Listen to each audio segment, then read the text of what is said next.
Bhim army ಕಾರ್ಯಕರ್ತನ ಕಾರಿಗೆ ಬೆಂಕಿಯನ್ನ ಹಚ್ಚಲಾಗಿದೆ. ಕಲಬುರಗಿಯ ಶಹಬಾದ್ ರಸ್ತೆ ಬಳಿ ಘಟನೆ ನಡೆದಿದೆ. ಮನೆ ಮುಂದೆ ನಿಲ್ಲಿಸಿದ್ದಂತ ಕಾರ್ಗೆ ಬೆಂಕಿ ಹಚ್ಚಿ ಪರಾರಿ ಆಗಲಾಗಿರುವಂಥದ್ದು. ಭೀಮ್ ಆರ್ಮಿ ಕಾರ್ಯಕರ್ತನ ಕಾರಿಗೆ ಬೆಂಕಿಯನ್ನ ಹಚ್ಚಲಾಗಿರುವಂಥದ್ದು. ಭೀಮ್ ಆರ್ಮಿ ಕಾರ್ಯಕರ್ತ ಸತೀಶ್ ಹುಗ್ಗಿ ಆಕ್ರೋಶವನ್ನ ವ್ಯಕ್ತಪಡಿಸಿದ್ದಾರೆ.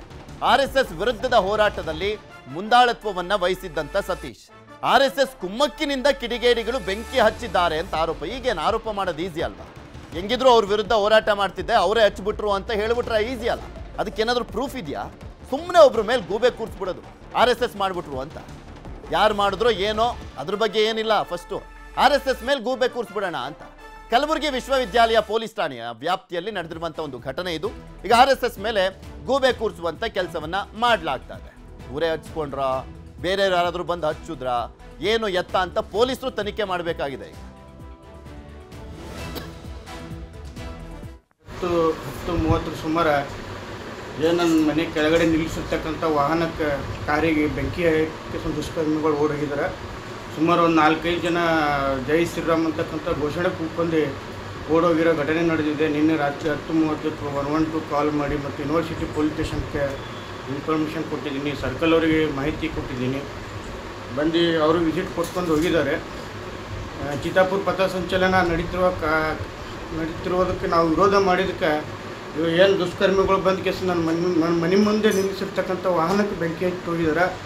ಇದ್ರ ಬಗ್ಗೆದಾಗ ಪೊಲೀಸ್ ಇಲಾಖೆ ಗಂಭೀರವಾಗಿ ಪ್ರಕರಣಗಳನ್ನು ಪರಿಗಣಿಸ್ಬೇಕಂತ ಹೇಳಿ ನಾನು ಪೊಲೀಸ್ ಇಲಾಖೆ ಮನವಿ ಮಾಡ್ಕೊತೀನಿ. ಆ ದುಷ್ಕರ್ಮಿಗಳು ಯಾರೇ ಆಗಿರಲಿ ಇಮಿಡಿಯೇಟಾಗಿ ಅವ್ರಿಗೆ ಅರೆಸ್ಟ್ ಮಾಡಬೇಕು. ರಾತ್ರಿ 10 ಈಗ ದೃಶ್ಯಾವಳಿಯಲ್ಲಿ ತೋರಿಸ್ತಾ ಇದ್ವಲ್ಲ, ಬೆಂಕಿ ಹಚ್ಚಿರುವಂಥ ಸಂದರ್ಭದಲ್ಲಿ ನಂದಿಸುವಂಥ ಕೆಲಸ ಮಾಡಲಾಗ್ತದೆ. ಆದರೆ ಈ ಭೀಮ್ ಆರ್ಮಿ ಕಾರ್ಯಕರ್ತ ಆರೋಪ ಮಾಡ್ತಾ ಇರುವಂಥದ್ದು RSSನವರೇ ಮಾಡಿದ್ದಾರೆ ಅಂತ. ಇದ್ರ ಬಗ್ಗೆ ಇನ್ನಷ್ಟು ಮಾಹಿತಿಯನ್ನು ಕೊಡ್ತಾ ಹೋಗ್ತಾರೆ ನಮ್ಮ ಕಲಬುರಗಿಯ ಪ್ರತಿನಿಧಿ ಅರುಣ್ ಕುಮಾರ್ ಕದಂ ನಮ್ಮ ಜೊತೆ ನೇರ ಸಂಪರ್ಕದಲ್ಲಿ ಜಾಯ್ನ್ ಆಗಿದ್ದಾರೆ. ಅರುಣ್, ಈಗ ಆ ಕಾರ್ಯಕರ್ತನ ಕಾರಿಗೆ ಬೆಂಕಿ ಹಚ್ಚಲಾಗಿದೆಯಲ್ಲ, ಯಾರು ಏನು ಎತ್ತ ಅನ್ನುವಂಥದ್ರ ಬಗ್ಗೆ ಯಾವ ರೀತಿಯಾಗಿ ದೂರನ್ನು ದಾಖಲು ಮಾಡಿಕೊಂಡು ಪೊಲೀಸರು ತನಿಖೆಯನ್ನು ಮಾಡ್ತಾ ಇದ್ದಾರೆ. ಇನ್ನೇನು ಗೂಬೆ ಕೂರಿಸೋದು ಈಸಿ, ನಾನು RSS ವಿರುದ್ಧ ಹೋರಾಟ ಮಾಡ್ತಾ ಇದ್ನಲ್ಲ, ಸೊ ಹೀಗಾಗಿ RSSನವರೇ ಬೆಂಕಿ ಹಚ್ಚಿದ್ದಾರೆ ಅಂತ ಬೇರೆ ಇವರು ಆರೋಪ ಮಾಡ್ತಾ ಇದ್ದಾರೆ. ಯಾರು ಬೆಂಕಿ ಹಚ್ಚಿದ್ದು ಅನ್ನುವಂಥದ್ರ ಬಗ್ಗೆ ಏನಾದರೂ ವಿಜುವಲ್ಸ್ಗಳು ಸಿಕ್ಕಿದಾವ?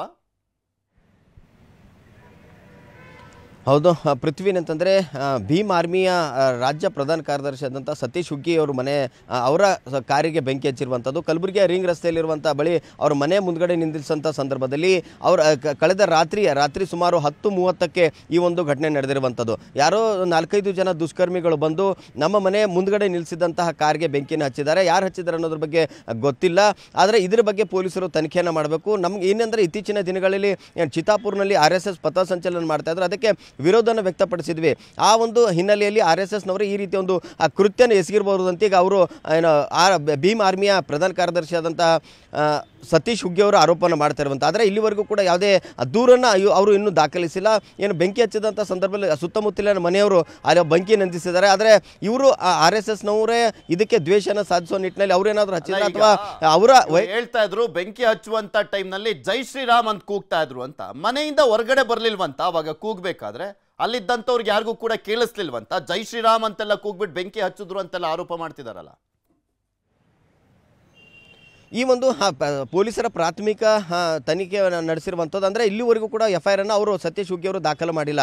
ನಿನ್ನೆ ರಾತ್ರಿ ಕೂಡ ಪೊಲೀಸರವರನ್ನು ಸಂಪರ್ಕವನ್ನು ಮಾಡಿ ಬಂದು ದೂರನ್ನು ದಾಖಲು ಮಾಡಂದರೆ ಬೆಳಗ್ಗೆ ಬರ್ತೀನಿ ಅಂತ ಹೇಳಿದ್ರು. ಇನ್ನೂವರೆಗೂ ಕೂಡ ದೂರನ್ನು ದಾಖಲಿಸಿ ಬಂದಿಲ್ಲ. ಆದರೆ ಇದು ಏನಂದರೆ ಅವರೇ ಏನಾದರೂ ಜೈ ಶ್ರೀರಾಮ್ ಅಂತ ಕೂಗಿದ್ರೆ ಅಂತ ಹೇಳ್ತಾರೆ. ಆದರೆ ಯಾರಿದ್ರು ಅನ್ನೋದ್ರ ಬಗ್ಗೆ ಸ್ಪಷ್ಟವಾದಂಥ ಮಾಹಿತಿ ಅವರ ಹತ್ರನೂ ಇಲ್ಲ.